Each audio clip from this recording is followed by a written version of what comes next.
Bonjour, si je tiens ce micro aujourd'hui, c'est pour vous partager mon histoire.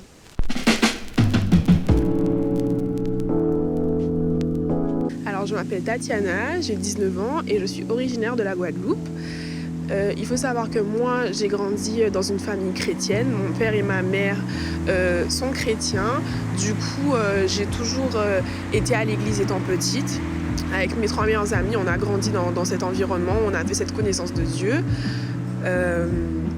Mais comme c'est mes parents qui étaient chrétiens, ma foi, mon Dieu et mes croyances, c'était en fait les croyances, le Dieu et la foi de mes parents et pas vraiment les miens.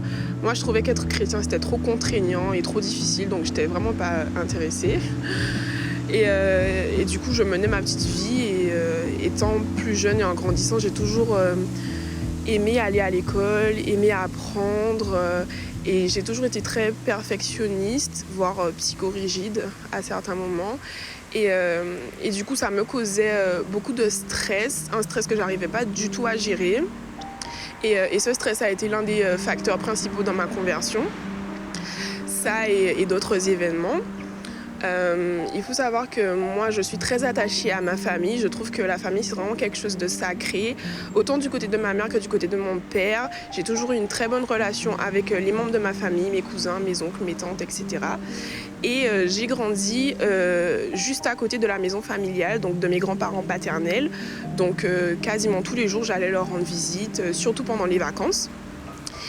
Et au cours de l'été 2013, un jour comme un autre, je vais à la maison familiale pour rendre visite à mes grands-parents. Et on apprend avec mon père et mes frères qu'au cours de cette nuit-là de juillet, mon grand-père a fait un AVC. C'était vraiment un choc pour tout le monde parce qu'on s'y attendait pas du tout, c'était pas prévu. Et du coup, c'était très difficile. C'était la première fois de toute ma vie que je voyais ma grand-mère pleurer, mon père a pleuré, mes oncles ont pleuré. Et c'était vraiment compliqué pour moi de voir toutes ces figures de force autour de moi, être si vulnérable. Et du coup, j'ai décidé que pour tous mes proches, je devais être forte, donc je ne devais pas pleurer. Et donc voilà. Donc j'ai continué ma petite vie. Et l'année d'après, donc en 2014, un peu avant mon anniversaire, ma mère s'est rendue en France pour rendre visite à sa mère. Et peu de temps après son retour, on a reçu un coup de fil nous annonçant que ma grand-mère également était décédée. Ça a encore une fois été un choc. C'était très difficile pour moi. Et là encore, j'ai fait le choix de rester forte pour ma mère. Donc je gardais tout pour moi, je refusais de parler et je refusais de pleurer surtout. Au cours de cette année de 2014, cet été-là, on est allé au camp ado en Suisse. C'était vraiment une expérience incroyable pour moi parce que c'était la première fois que je voyais des jeunes de mon âge qui avaient décidé de donner leur vie à Dieu. Je trouvais qu'ils étaient complètement irresponsables. Je ne comprenais pas leur choix parce que pour moi, on avait toute notre vie devant nous. Mais par contre, j'ai adoré les paysages et les louanges et j'ai trouvé ça vraiment génial.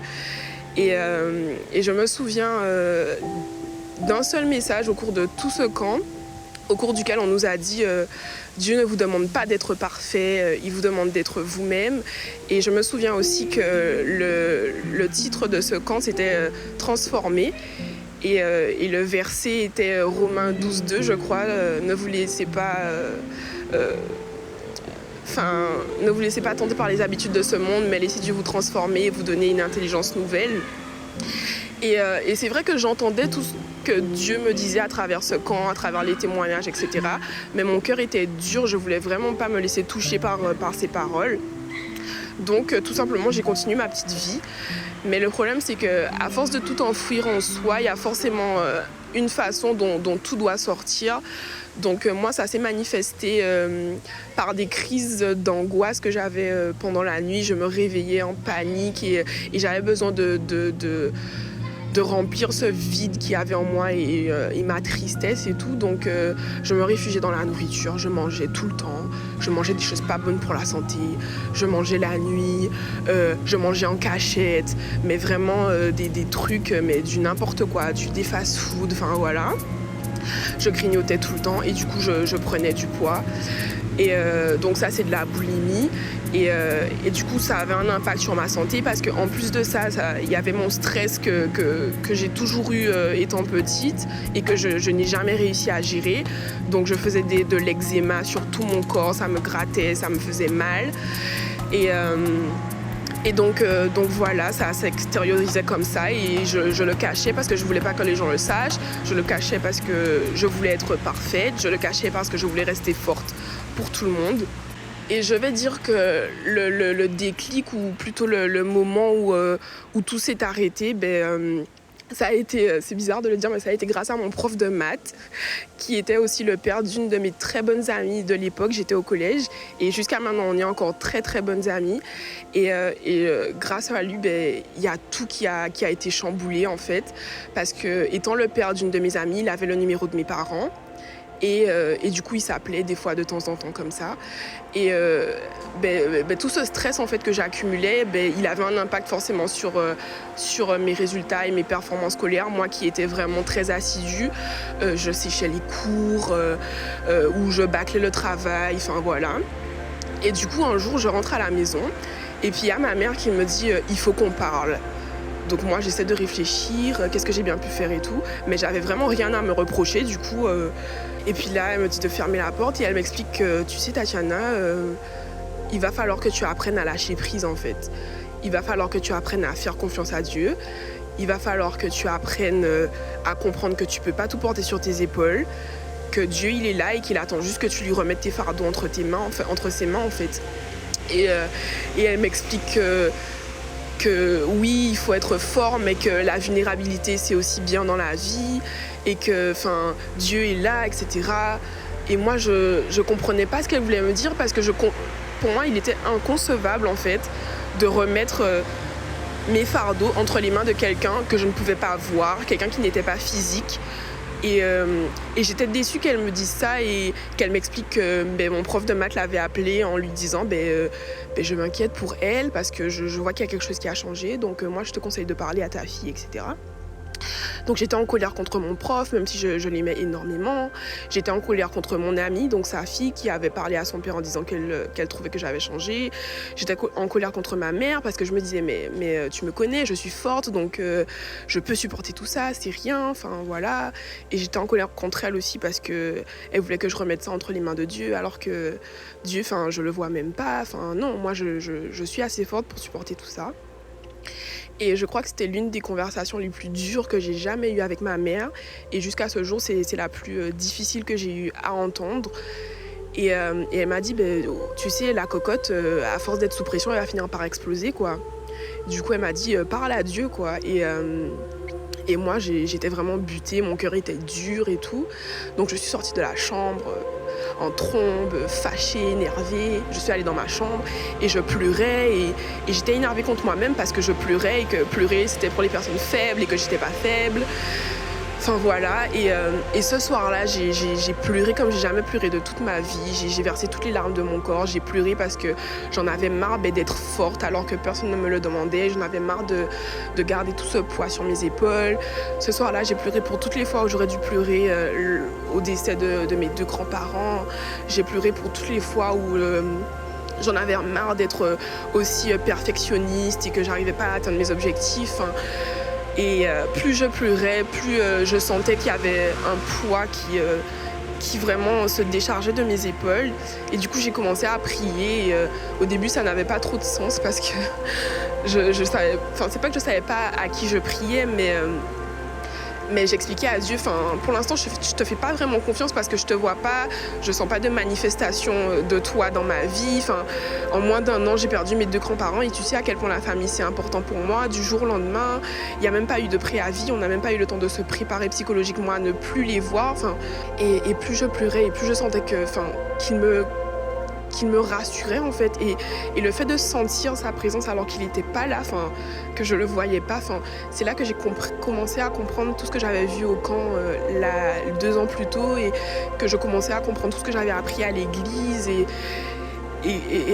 je me suis sentie en paix en fait. Et cet été-là, on est allé au camp.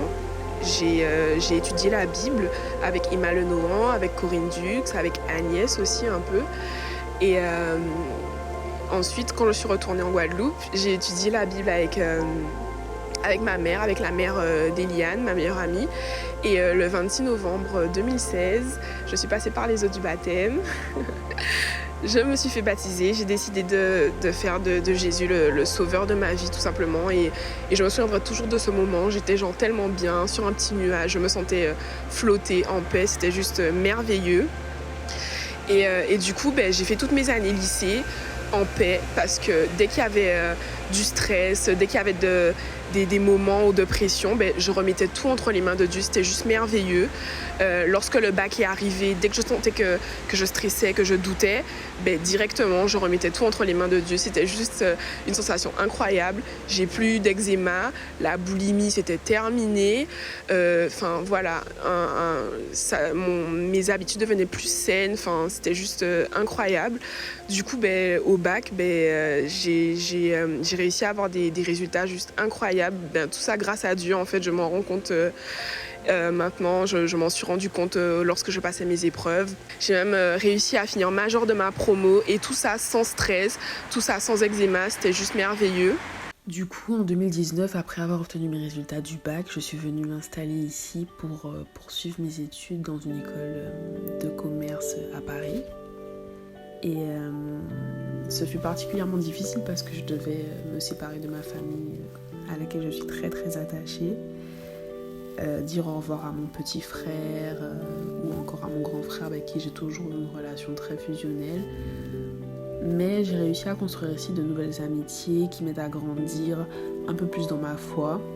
Et je savais de toutes les façons que ici je retrouverais l'une de mes deux meilleures amies, Eliane, qui avait déménagé 2 ans auparavant.